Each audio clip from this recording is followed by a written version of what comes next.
بسم اللہ الرحمن الرحیم۔ میرے حجاج کرام،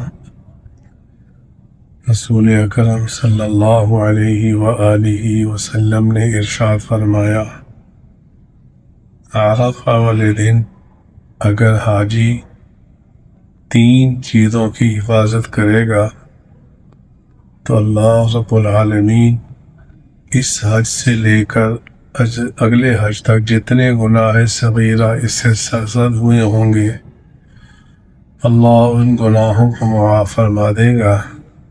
اور یہ حدیث الترغیب و ترہیب کے اندر منقول ہے۔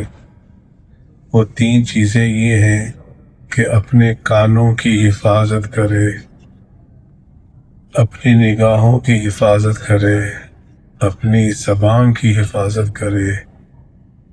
حجاج کرام، آپ سے التماس ہے یوم عرفہ والے دن ان تینوں اعضاء کی حفاظت فرمائے۔